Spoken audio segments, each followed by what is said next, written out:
Alright everybody, we're having another brief update here on my native tank. I just went down and checked my crayfish and minnow trap. It's supposed to catch either or, but it's not set up very well. I've never had one where the opening was so large as it is on this one. As a result, every time I've checked it, instead of being full of stuff, it's always had just one very large crayfish in it. So once again today, I went down there and this is what we came up with. Again, I don't know whether that's male or female. This one actually looks male, now that I'm looking at it a little closer under the light. I actually think this one's a male. So once again, it's another one of these virile crayfish, but this is a pretty good sized one. So let's have him.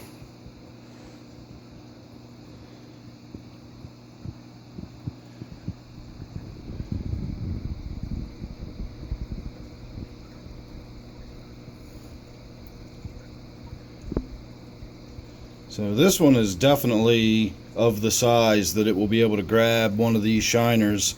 The other day I put two more, possibly three, but I know I put two more of those rosy side dace in there. Those really beautiful little shiners with the blue and red stripes down the side.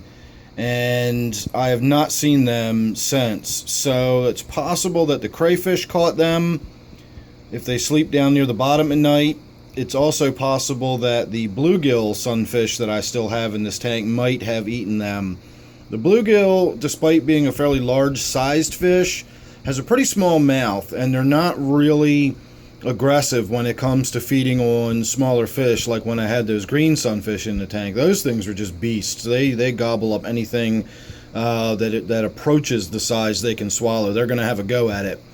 The bluegill sunfish is not quite so aggressive. So I can't say definitively that I think that the rosy side dace that I put in there got eaten by that.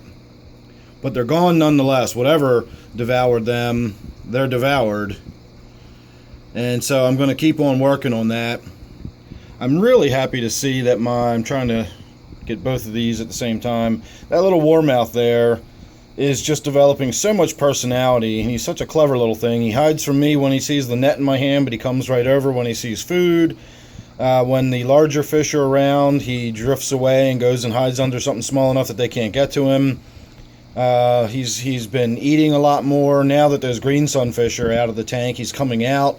I've seen him going around and eating the flake food. So I'm really happy with that little warmouth sunfish.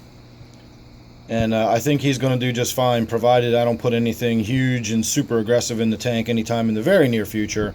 We are eventually going to end up with a bass in this tank, more than likely, at least for a little while.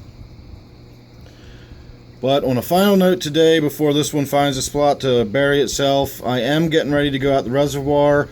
And while I'm not going to bring any home today, I did get a tip from somebody yesterday about a place I can go where the white perch are running right now. So I'm going to go out and have a look and see what's going on. If I caught a small enough white perch, that would definitely come back and go in the tank, because they're pretty little fish. So we'll see how that goes today, and depending on whether they really are out there running or not, maybe within a few days I'll take a bucket and my air stone and all that, and we'll go down and we'll see if we can't catch a white perch to put in the tank. In the meantime, I'm going to say goodbye. Well, let's get a look at my bluegill, since I was just talking about him. He's coming over to see what's going on now. And then of course my tilapia and then the Mayan cichlid are also there. So once again, thank you for watching. Make sure you're subscribed. You don't want to miss anything I got coming up. There's always lots going on here around the fish room. This is my native tank. Thanks again for watching, and I will see you real soon in the next one.